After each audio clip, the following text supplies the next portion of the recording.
everyone, it's Diane at Minerva. I hope you're all having a wonderful week. And today I'd like to share with you a make for this fabulous smart shirt. It's NewLook 6407. And what we're going to be making today is version A, but you do have the option to make it with contrasting collar and cuffs, version B here, if you wish.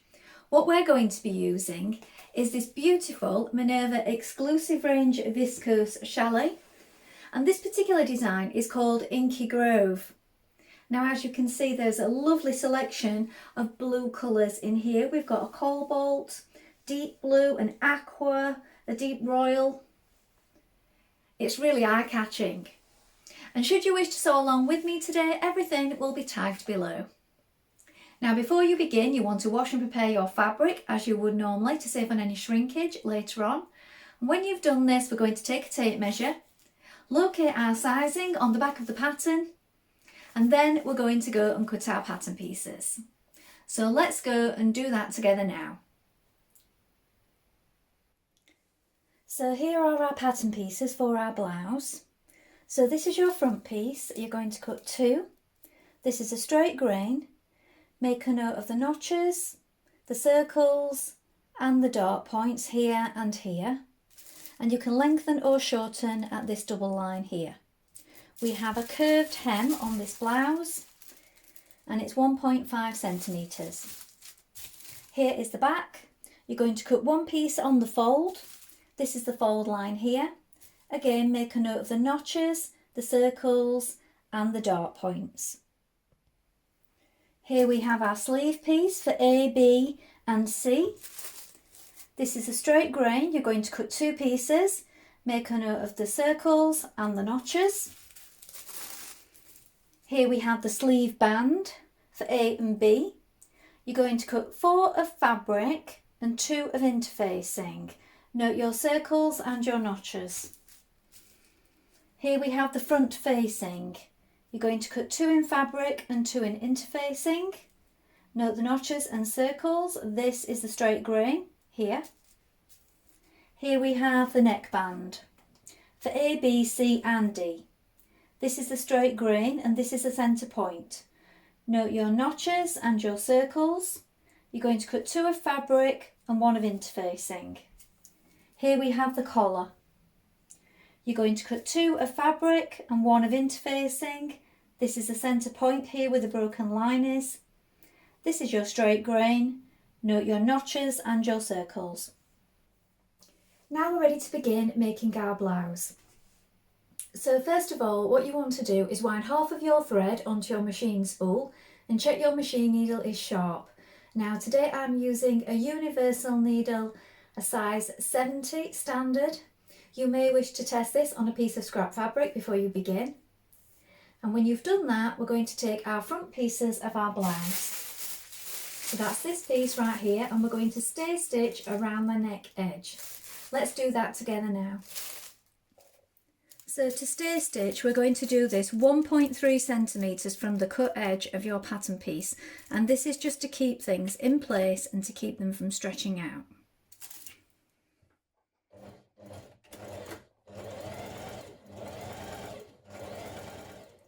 Now we're going to make our bust darts. So here we have 2 markings at the side, here and here, and then we're working towards this marking here. So I've placed a pin so that you can clearly see. We're going to pinch that in towards that pin, bringing right sides together and these 2 markings here at this side together. We're working towards a gradual V at this point here.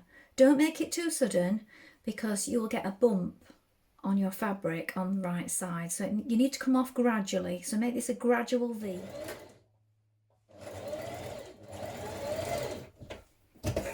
Leave your thread running free because we're now going to knot it down towards the V that you've just created, that point at the top of the dart. Repeat on the other side and press your dart downwards. Now we have the central darts, so we have markings at the bottom here which are narrower, and then it comes out wider at the waist here, and then we're going to a point here. So what I find it's best to do is if you work from the centre out to each narrow point or point. So we're going to pinch it at the centre here. We're going to back tack to begin, and we're going to work to this top point first of all, which is going to end near your point of your bust dart. We're going to come off at a gradual V again and knot those. Then when we've done that, we're going to go back to the centre, stitch in the same lines and then go towards the bottom. I just find it's better to do it this way, especially when you're coming off at a point at the top here. It just makes it much neater.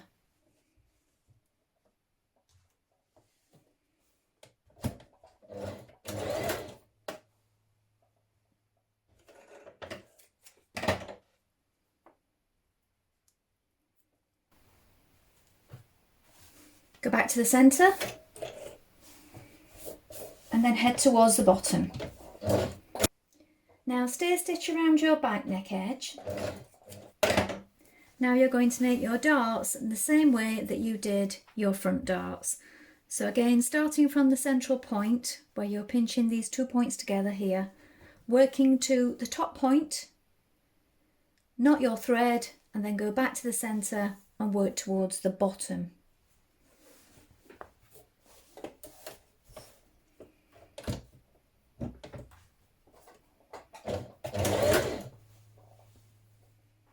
Now you're going to pin your front to your back at your shoulder and your side seams, matching the notches, and we're going to stitch this in place with a 1.5 centimetre seam allowance.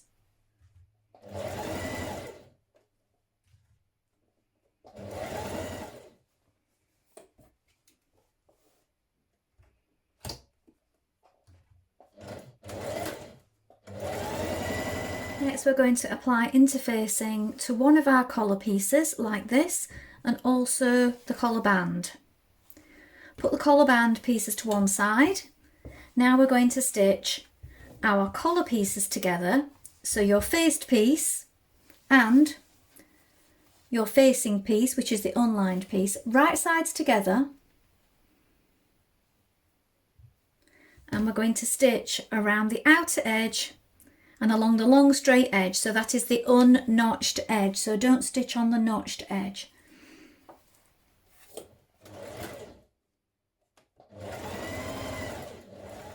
Now trim across your edges, so your corners like this, but not too close, and then you can also trim away some of the excess. Now top stitch 6mm from the edge.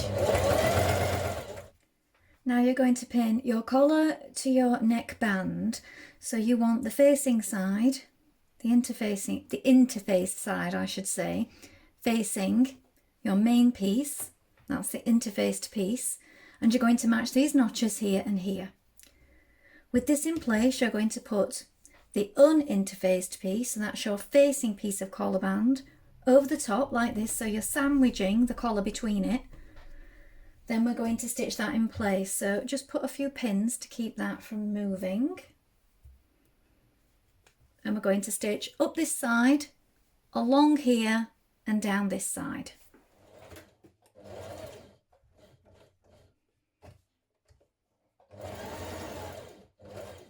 Next you are going to pin the collar band to the neckline.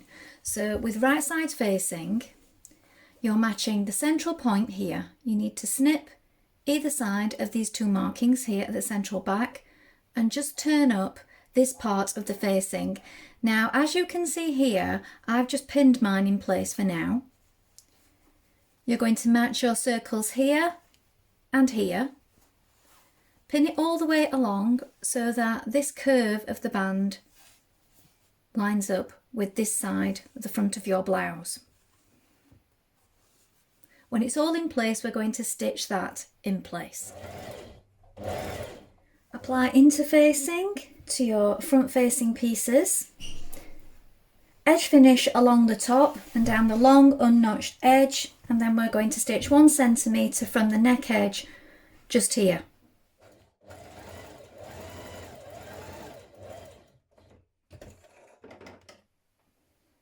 Now pin your front facing down the front of your blouse, matching the circles and also around the neckline. So this part here, will line up with your shoulder point here. Now we're going to stitch that in place.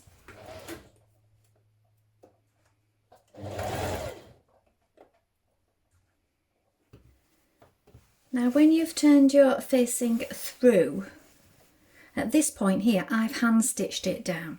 So just this little bit of the neck here, because you do have your pins in ready to stitch it down, but I always find it's best to put a few hand stitches in just to keep everything from moving around, especially while you press it as well. Now when you've done this, do the other side. Now you're going to stitch the underarm seam of your sleeve together all the way down with a 1.5 centimetre seam. So around the head of your sleeve between your circles to create a line of ease stitching.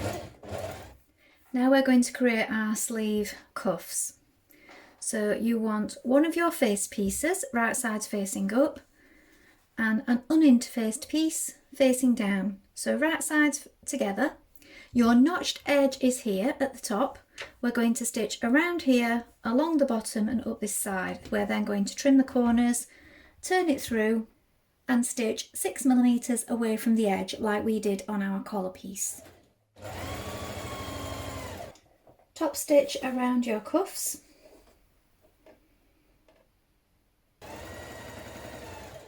Now pin your cuff to the bottom of your sleeve. You need to make sure that you line up the opening here with the large circle and stitch it in place all the way around.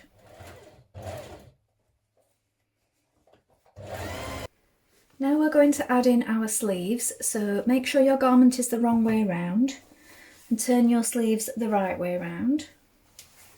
Then you're going to place the arm inside the armhole like this, and you're going to match up your notches. So you should have one notch to the front, match your underarm seam, and 2 notches to the back here.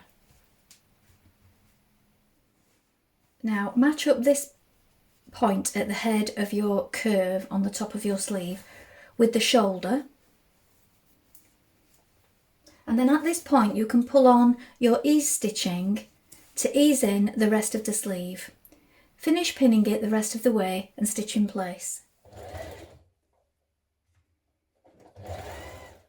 Now we're going to hem the bottom of our top. So first of all, on the inside with the facing folded back, we're going to just stitch this bottom part of the facing.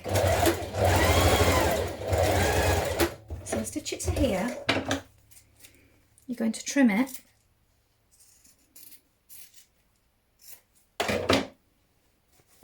and turn that part through like this. And then the rest of it you can either double fold to hem it, or I'm going to overlock it and just turn it up in line with that bottom facing that we've just turned back there. So if we do that on both sides and then hem using your chosen method, either a small double hem like this or overlock and a single fold.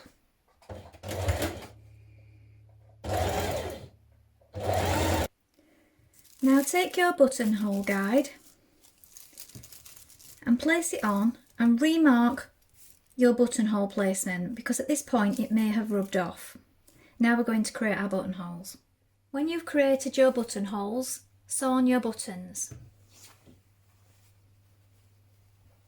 I found it's best to button up each button after you've done it before sewing on the next. So do up your buttonhole, mark where your next button needs to be, and then fasten it before creating the next one. That way you'll find it doesn't pull out and it all remains flat. Well, I hope you've enjoyed sewing along with me today. I really love this blouse. It's got a beautiful fitted shape and I love the cuffs. You can wear them up or down.